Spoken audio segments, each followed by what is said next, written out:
بسم اللہ الرحمن الرحیم۔ عزیز طلباء السلام علیکم۔ سیکنڈ ایئر اردو کے 11ویں لیکچر کے ساتھ فاروق احمد حاضر خدمت ہے۔ عزیز طلباء، آج 5ویں سبق کو ہم پڑھ رہے ہیں اور اس سبق کا عنوان ہے اکبری کی حماقتیں، اور اس سبق کے لکھاری مصنف مولوی نذیر احمد، انہیں مولوی نذیر احمد بھی لکھا جاتا ہے، ڈپٹی نذیر احمد بھی کہا جاتا ہے، ڈپٹی نذیر احمد دہلوی بھی کہا جاتا ہے۔ مولوی نذیر احمد دہلوی، ان کی پیدائش ہے بیٹا 1836 عیسوی کی، اور وفات ہے ان کی 1912 عیسوی کی۔ حکومت وقت نے انہیں شمس العلماء کا خطاب دیا۔ مولوی نذیر احمد دہلوی کو یہ شرف حاصل ہے کہ یہ اردو کے پہلے ناول نگار ہیں، یعنی ایک مصنف سے متعلق جو کوئسچننگ پیپر میں آ سکتی ہے، زیادہ تر ان کی تاریخ پیدائش سے متعلق پوچھا جاتا ہے، یا تاریخ وفات سے متعلق پوچھا جاتا ہے، یا بہت زیادہ شہرت رکھنے والی کوئی ڈگری، کوئی اعزاز، اس سے متعلق کوئسچننگ کی جا سکتی ہے یا سوال کیا جا سکتا ہے۔ تو ان کو خطاب ملا شمس العلماء کا، اور یہ شرف انہیں حاصل ہے کہ اردو میں پہلے ناول نگار یہی ہیں، اور یہ سبق بھی ناول نگاری سے ہی تعلق رکھتا ہے۔ ناول ہے، مولوی نذیر احمد دہلوی نے مرۃ العروس کے نام سے ایک ناول لکھا، اور اس ناول میں 2 بہنوں کی کہانیاں بیان کی، اکبری کی اور اصغری کی۔ ایک خاتون کو انہوں نے پھوڑ خاتون دکھایا کہ جو امور خانہ داری نہ جانتی ہو، اور دوسری خاتون کو انہوں نے عقل مند، سگھڑ، سمجھدار، سلیقہ شعار خاتون دکھایا۔ ہاں، البتہ مبتدی سے کچھ غلطیاں سرزد ہوتی ہیں۔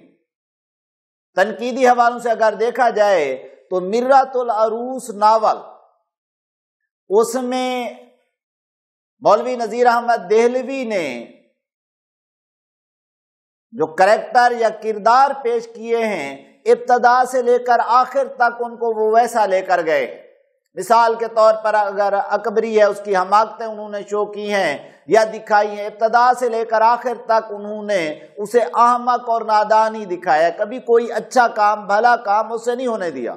ہر طرح کی خطا، لغزش، غلطی اسی کے ذمہ لگاتے گئے۔ حالانکہ یہ فطری بات ہے کہ کبھی برا آدمی بھی اچھائی کر جاتا ہے، اور کبھی بھلے آدمی سے بھی غلطی ہو جاتی ہے۔ آہستہ آہستہ پھر وہ چیزیں ناول میں درست بھی ہوتی رہیں۔ تو بیٹا آج اس سبق کو پڑھتے ہیں اکبری کی حماقتیں، یعنی اکبری کی نادانیاں۔ حماقت کہتے ہیں بے وقوفی کو، ناسمجھی کو، نادانی کو۔ اکبری مزاج دار بہو۔ اب مزاج دار بہو، مزاج دار اس آدمی کو کہا جاتا ہے جو اپنی طبیعت کا آپ مالک ہو، کسی اور کا خیال نہ رکھتا ہو۔ اسی کو بے وقوف اور احمق بھی کہا جا سکتا ہے۔ ایک خاصی بے وقوف، خاصی بہت زیادہ بے وقوف، احمق، نادان اور پھوڑ لڑکی ہے۔ پھوڑ کہا جاتا ہے ناسمجھ کو، جو امور خانہ داری نہ جانتا ہو، جو گھر کے نظم و نسق کو بہتر انداز میں نہ چلا سکتا ہو۔ جس کی شادی محمد عاقل سے ہوئی، تو بیٹا اپنے لفظ محمد عاقل کو انڈر لائن کر لینا ہے۔ یہ بار بار فائنل ایگزام میں پوچھا جا چکا ہے کہ اکبری کی شادی کس سے ہوئی؟ محمد عاقل سے۔ یا اکبری کے میاں کا نام کیا تھا، خاوند کا نام کیا تھا؟ محمد عاقل۔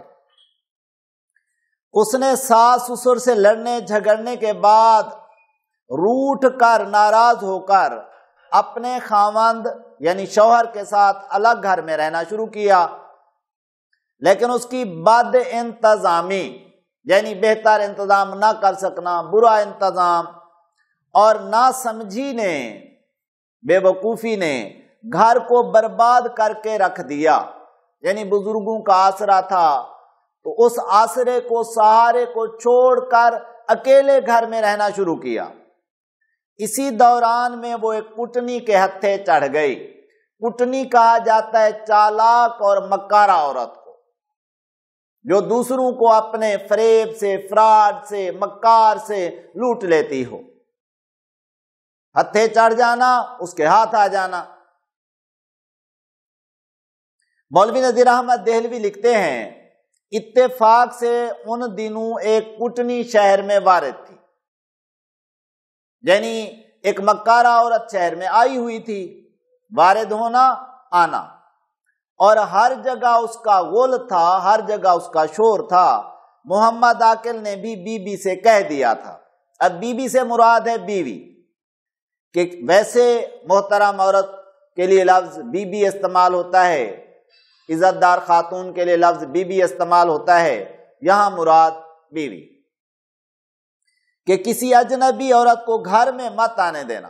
یعنی خاوند نے، شوہر نے، محمد عاقل نے کہہ دیا تھا کہ کوئی اجنبی عورت جس سے آپ کی جان پہچان نہیں ہے، شناسائی نہیں ہے، ایسی کوئی عورت گھر کے اندر داخل نہ ہو۔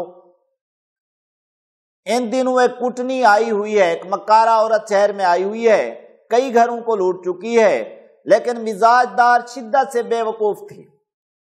یعنی اکبری جو ہے بہت زیادہ احمق اور نادان تھی، اس کی عادت تھی کہ ہر ایک سے جلد گھل مل جانا، یعنی ہر ایک کے ساتھ تعلق بنا لینا اور اخلاط کر لینا، گھل مل جانا۔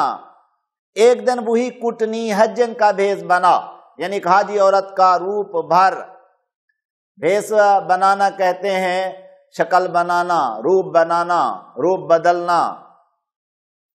اس گلی میں آئی، یہ مکار حجن بے وقوف عورتوں کو پھسلانے کے لیے یعنی بہکانے کے لیے طرح طرح کے تبرکات، کئی قسم کی بابرکت چیزیں اور صدہا قسم کی چیزیں، سینکڑوں چیزیں اپنے پاس رکھا کرتی تھی، جن میں تسبیح، خاک شفا یعنی ایسی مٹی جو شفا دینے والی ہو، زمزمیہ، آب زمزم کی چھوٹی چھوٹی بوتلیں، مدینہ منورہ کی کھجوریں، کوہتور کا سرما، خانہ کعبہ کے غلاف کا ٹکڑا، عقیق البحر، سمندر سے نکالے گئے سرخ موتی، اور مونگے کے دانے،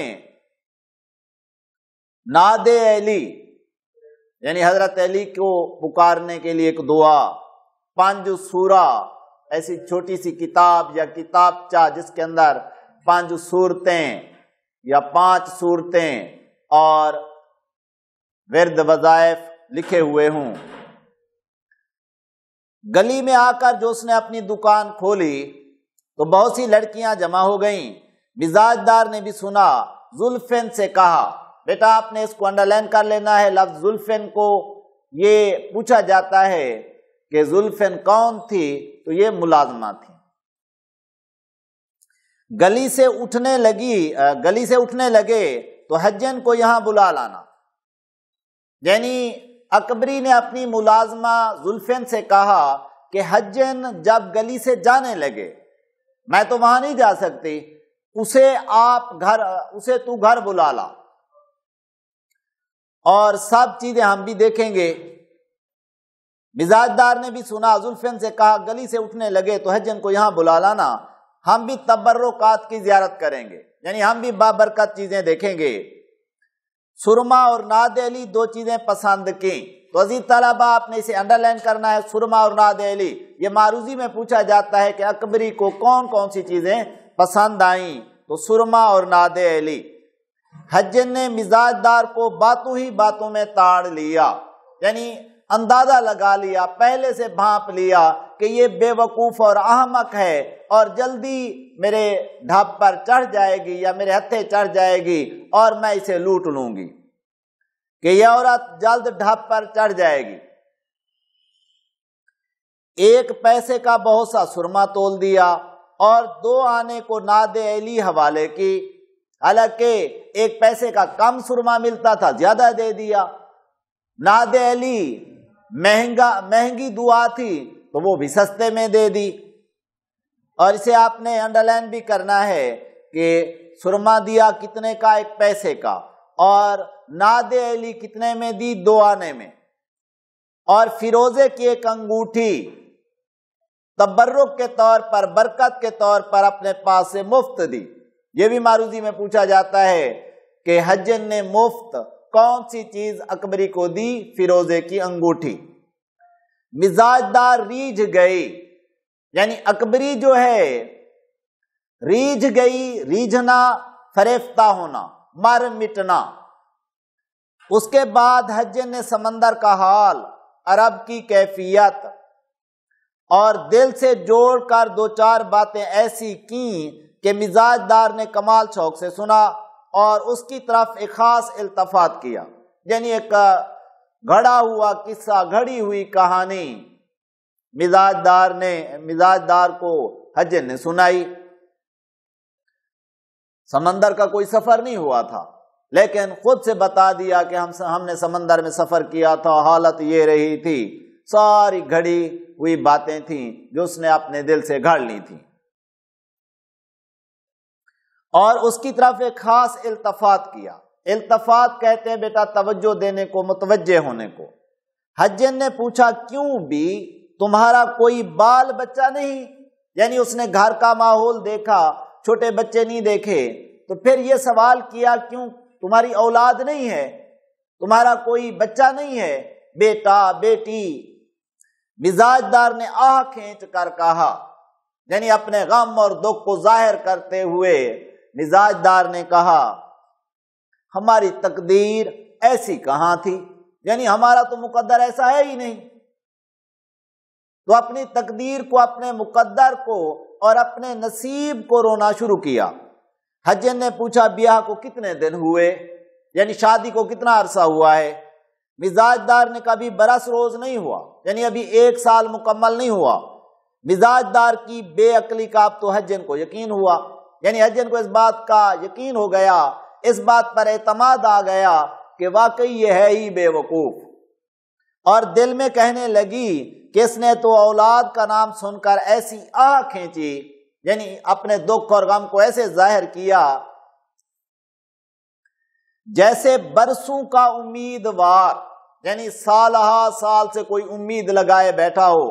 حجن نے کہا نا امیدی کی بات نہیں، تمہارے تو اتنے بچے ہوں گے کہ تم سنبھال بھی نہ سکو گی، البتہ بالفعل کہا جاتا ہے موجودہ صورتحال کو، یعنی اسی وقت موجودہ صورتحال میں اکیلے گھر میں جی گھبراتا ہوگا، یعنی گھر اکیلا ہے، میاں کام پہ چلا جاتا ہے، بچے ہیں نہیں، آپ تو پریشان ہوتی ہوں گی، میاں کا کیا حال ہے؟ یعنی ایک اجنبی عورت ہے، گھر کا سارا حال پوچھے جا رہی ہے، اور اکبری کی حماقت یہ ہے کہ وہ اسے بھی جزو کل سارا حال بتا رہی ہے۔ تو وہ پوچھتی ہے میاں کا کیا حال ہے؟ مزاج دار نے کہا ہمیشہ مجھ سے ناخوش رہا کرتے ہیں، یعنی ہمیشہ مجھ سے ناراض رہتے ہیں۔ غرض پہلی ہی ملاقات میں مزاج دار نے حجن کے ساتھ ایسی بے تکلفی کی کہ اپنا حال جز و کل اس سے کہہ دیا، یعنی اکبری سارا حال حجن کو دے دیتی ہے کہ گھر کے یہ حالات ہیں، اور حجن نے باتوں ہی باتوں میں تمام بھید معلوم کر لیا، سارے راز جان گئی۔ 1 پہر کامل حجن بیٹھی رہی، یعنی 3 گھنٹے تک تقریباً حجن وہاں موجود رہی۔ رخصت ہونے لگی، جب جانے لگی تو مزاج دار نے بہت منت کی، آہوزاری کر کے کہ اچھی بھی حجن اب کب آؤ گی؟ حجن نے کہا میری بھانجی موم گروں کے چھتے میں رہتی ہے، تو تو بیٹا موم گروں کا چھتا اور لفظ بھانجی، اسے آپ انڈر لائن کر لیں گے۔ یہ آپ سے معروضی میں پوچھا جا سکتا ہے کہ موم گروں کے چھتے میں کون رہتا تھا؟ حجن کی بھانجی، یا حجن کی بھانجی کہاں رہتی تھی؟ موم گروں کے چھتے میں۔ اور یہ موم گروں کا چھتا جو ہے دہلی میں ایک محلے کا نام، اور بہت بیمار ہے، اسی کے علاج کے واسطے میں آگرے سے آئی ہوں۔ لفظ آگرے کو آپ انڈر لائن کر لیں گے۔ پوچھا جائے گا کہ حجن دلی کس شہر سے آئی تھی؟ تو آگرے سے۔ اس کے دوا معالجے سے فرصت کم ہوتی ہے، مگر انشاءاللہ، یعنی اگر اللہ نے چاہا تو دوسرے تیسرے دن تم کو دیکھ جایا کروں گی، یعنی ایک دو دن چھوڑ کر پھر تمہارے پاس آ جایا کروں گی اور تم سے ملاقات کر جایا کروں گی۔ اگلے دن حجن پھرا موجود ہوئی، جو کہہ رہی تھی کہ میں 3 دن کے بعد آؤں گی، 2 دن کے بعد آؤں گی، جب فرصت ملے گی تب آؤں گی۔ اور جب اس نے دیکھا کہ یہ اکبری ہے ہی احمق، نادان، بے وقوف، اور میں اسے لوٹ سکتی ہوں، تو دوسرے دن اس کے گھر میں آ گئی اور ایک ریشمی آزار بند لیتی آئی، یعنی ایک ریشمی کمر بند لیتی آئی۔ مزاج دار دور سے حجن کو آتے دیکھ کر خوش ہو گئی اور پوچھا یہ آزار بند کیسا ہے؟ حجن نے کہا بکاؤ ہے۔ مزاج دار نے پوچھا کتنے کا ہے؟ حجن نے کہا 4 آنے کا۔ یہ روپے کے یونٹ، 1 روپے میں 16 آنے ہوتے ہیں، تو کہا کہ 4 آنے کا۔ محلے میں ایک بیگم رہتی ہے، یعنی نواب کی بیوی رہتی ہے، اب غریب ہو گئی ہیں، اسباب بیچ بیچ کر گزر کرتی ہیں، یعنی پہلے تو امیر تھے، اب غربت کا شکار ہو گئے ہیں، تو گھر میں جو موجود چیزیں ہیں انہی کو بیچ کر اپنی زندگی گزار رہی ہیں وہ بیگم صاحبہ۔ میں اکثر ان کی چیزیں بیچ دیا کرتی ہوں۔ مزاج دار اتنا سستا آزار بند دیکھ کر لوٹ ہو گئی، یعنی فریفتہ ہو گئی، ریجھ گئی، مر مٹی کہ یہ مجھے مل جائے۔ فوراً پیسے نکال حجن کے ہاتھ پر رکھ دیے اور بہت گڑ گڑا کر کہا، یعنی آہوزاری کرتے ہوئے کہا، منت کر کے کہا، اچھی بی، یعنی اچھی بی بی، جو چیز بکاؤ ہوا کرے پہلے مجھ کو دکھا دیا کرو، یعنی جب بھی وہ بیگم صاحبہ کوئی چیز بیچ رہی ہوں تو سب سے پہلے وہ چیز میرے پاس لے کر آؤ، میں اسے خرید لیا کروں گی۔ حجن نے کہا بہت اچھا، پہلے تم پیچھے اور، یعنی حجن نے کہا کہ ٹھیک ہے میں وہ چیزیں لے کر آیا کروں گی، اگر تم نے خرید لی تو ٹھیک ہے، پہلے تمہیں دے دیا کروں گی، اگر تم نے نہ خریدی تو پھر کسی اور کو بیچ دیا کروں گی۔ اس کے بعد ادھر ادھر کی باتیں ہوا کی۔ چلتے ہوئے حجن نے ایک بٹوا نکالا، یعنی ایک تھیلی، اس میں کپڑے اور کاغذ کی کئی تہوں میں تھوڑی لونگیں تھیں، لونگ ایک خوشبودار کلی، ان میں سے 2 لونگیں حجن نے مزاج دار کو دیں اور کہا کہ دنیا میں ملاقات اور محبت اسی واسطے ہوا کرتی ہے، یا اس واسطے ہوا کرتی ہے کہ ایک دوسرے کو فائدہ ہو۔ یہ 2 لونگیں میں تم کو دیتی ہوں، ایک تو تم اپنی چوٹی میں باندھ لو، دوسری بہتر تھا کہ تمہارے میاں کی پگڑی میں رہتی، یعنی یہ 2 لونگیں ہیں، اب میاں بیوی آپس میں الفت کرنے لگیں گے، اور طریقہ کار یہ ہے کہ ایک لونگ تم اپنی چوٹی میں باندھ لو، اپنے بالوں میں باندھ لو، اور بہتر تو یہ تھا کہ ایک لونگ میاں کی پگڑی میں ہوتی، لیکن میاں تمہارے کریں گے شک، اس لیے اسے کسی تکیے میں سی دو کہ تمہارے میاں کی پگڑی میں رہتی، پر تمہارے میاں شاید شبہ کریں، شک کریں، خیر تکیے ہی میں سی دو، اور ان لونگوں کا اثر آج ہی دیکھ لینا، لیکن اتنی احتیاط کرنا کہ پاک صاف جگہ میں رہیں، اور اپنے قد کے برابر ایک کلاوا، یعنی ایک دھاگا مجھ کو ناپ دو، میں تم کو ایک گنڈا بنوا لا دوں گی، یعنی ایک تعویذ بنوا کر لا کر دوں گی۔ میں جب حج کو گئی تھی تو اسی جہاز میں ایک بھوپال کی بیگم، بھوپال بھارت میں ایک ریاست کا نام، بھوپال کی ایک بیگم بھی سوار تھیں، شاید تم نے ان کا نام بھی سنا ہو، بلقیس جہانی بیگم۔ تو عزیز طلبہ آپ نے اسے انڈر لائن کر لینا ہے، یہ معروضی میں پوچھا جاتا ہے کہ بھوپال کی بیگم کا نام کیا تھا؟ بلقیس جہانی بیگم۔ سب کچھ خدا نے ان کو دے رکھا تھا، دولت کی کچھ انتہا نہ تھی، یعنی ہر چیز اللہ تبارک و تعالیٰ نے ان کو عام دے رکھی تھی، دولت بے بہا تھی ان کے پاس، نوکر چاکر لونڈی غلام پالکی نالکی یعنی ڈولی سب کچھ یا سبھی کچھ ان کے پاس تھا۔ ایک تو اولاد کی طرف سے رنجیدہ رہا کرتی تھی، رنجیدہ ناراض کو بھی کہتے ہیں لیکن یہاں بامانی غمگین دکھی کے ہے کہ اولاد کی طرف سے دکھی رہتی تھی۔ مراد یہ ہے کہ ان کی اولاد سرے سے تھی ہی نہیں، کوئی بچہ نہ تھا، دوسرے نواب صاحب کو ان کی طرف مطلق التفات نہ تھا، اور دوسرے یہ کہ نواب صاحب بالکل بیگم کی جانب متوجہ ہی نہیں ہوتے تھے۔ مطلق کے میننگ ہوتے ہیں ہرگز، بالکل، التفات توجہ دینا، متوجہ ہونا۔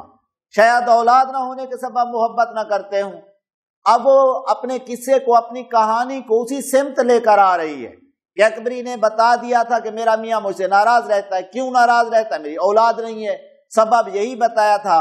تو اس نے ایسا قصہ گھڑا کہ ایک نواب کا قصہ، فردی قصہ بیان کرنے لگی ہے جن، اور کہا کہ بیگم صاحبہ کی اولاد نہیں تھی تو اسی لیے اس کا میاں جو ہے یا نواب جو ہے اس سے الفت اور محبت نہ کرتا تھا۔ اور آگے وہ لکھتے ہیں ورنہ بیگم صورت میں چندے آفتاب چندے ماہتاب، چندے آفتاب چندے ماہتاب یعنی بہت زیادہ خوبصورت، اور حسن و دولت پر مزاج ایسا سادہ، یعنی حسین بھی وہ تھیں اور دولت مند بھی وہ تھیں، لیکن طبیعت سادہ کہ ہم جیسے ناچیزوں کو برابر بٹھانا، کہ ہم جیسے غریب لوگوں کو اپنے ساتھ بٹھانا اور پوچھنا، حال احوال پوچھنا، ضروریات پورا کرنا۔ بیگم کو فقیروں پر پرلے درجے کا اعتقاد تھا، یعنی وہ جو بھوپال کی بیگم تھیں بلقیس جہانی بیگم، ان کو فقیروں پر بہت زیادہ یقین تھا۔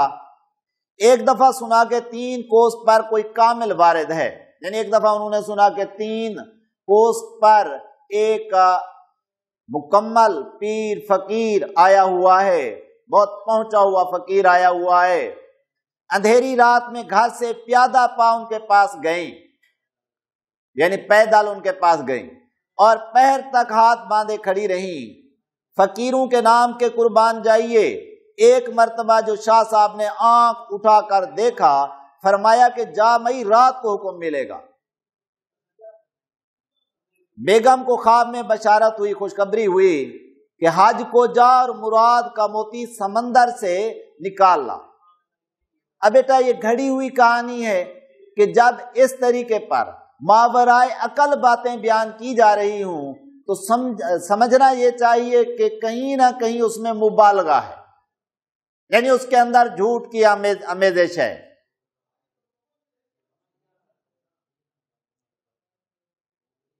نذیر احمد دہلوی آگے لکھتے ہیں کہ جب اسے خواب میں اس طرح کی بشارت ملی تو وہ 500 مسکین بیگم نے آپ کرایہ دے جہاز پر سوار کرائے، یعنی سمندری جہاز پر، بحری جہاز پر۔ ان میں سے حجن کہتی ہے کہ ایک میں بھی تھی۔ ہر وقت کا پاس رہنا، بیگم صاحبہ الہی دونوں جہان میں سرخرو۔ تو بیٹا آپ دیکھ رہے ہیں قوسین کے اندر جو جملہ لکھا ہوا ہے، اس جملے کو کہتے ہیں جملہ معترضہ، جو عبارت کا حصہ نہیں ہوتا لیکن عبارت کی وضاحت کر رہا ہوتا ہے۔ اور یہ معروضی میں آپ سے پوچھا بھی جائے گا، کوئسچننگ ہوگی رموز اوقاف میں۔ مجھ پر بہت مہربانی کرنے لگی اور سہیلی کہا کرتی تھی۔ 10 دن تک برابر جہاز پانی میں چلا۔ 11ویں دن بیچ سمندر کے ایک پہاڑ دکھائی دیا۔ نا خدا نے کہا کوہ حبشہ یہی ہے۔ نا خدا کہا جاتا ہے ملاح کو، کوہ حبشہ یہی ہے۔ ایک بڑا کامل فقیر اس پر رہتا تھا، جو گیا با مراد آیا، یعنی جو بھی اس کامل تک پہنچا ہے اس کی نیت یا اس کی جو خواہش تھی وہ مکمل ہوئی، پوری ہوئی۔ بیگم صاحب نے ناخدا سے کہا کہ کسی طرح مجھ کو اس پہاڑ پر پہنچاؤ۔ ناخدا نے کہا یعنی ملاح نے کہا حضور جہاز تو پہاڑ تک نہیں پہنچ سکتا، یعنی جناب یہ جہاز پہاڑ تک نہیں جا پائے گا۔ البتہ اگر آپ ارشاد کریں تو جہاز کو لنگر کریں، یعنی اگر آپ حکم دیتی ہیں تو ہم جہاز کو پانی کے بیچ پانی میں ٹھہرا دیتے ہیں اور آپ کو ایک کشتی میں بٹھا کر لے چلیں۔ بیگم نے کہا خیر یہ صحیح، یعنی چلو یہی اچھا ہے۔ 5 عورتیں بیگم کے ساتھ کوہ حبشہ پر گئی تھی، 1 میں اور 4 اور پہاڑ پر پہنچے تو عجیب طرح کی خوشبو مہک رہی تھی۔ چلتے چلتے شاہ صاحب تک پہنچے، ہو کا مقام تھا۔ تو بیٹا ہو کا مقام کہتے ہیں سناٹے کو، خاموشی کو، نہ آدمی نہ آدم ذات، یعنی وہاں کوئی انسان موجود نہیں تھا، تنہا اکیلے۔ شاہ صاحب غار میں رہتے تھے، کیسی نورانی شکل تھی، چمکدار شکل، جیسے فرشتہ۔ ہم کو دعا دی اور بیگم کو 12 لونگیں دی اور کچھ پڑھ کر دم کر دیا۔ مجھ سے کہا چلی جا، آگرے اور دلی میں لوگوں کے کام بنا، یعنی میرے ذمہ کام لگا دیا کہ آگرے شہر میں، دلی شہر میں اگر کوئی مصیبت میں ہو، آفت میں ہو، امراض میں گھرا ہوا ہو، یعنی بیماریوں میں گھرا ہوا ہو تو جا کر ان کا علاج کر۔ بیٹی ان 12 لونگوں میں سے 2 لونگے یہ ہیں۔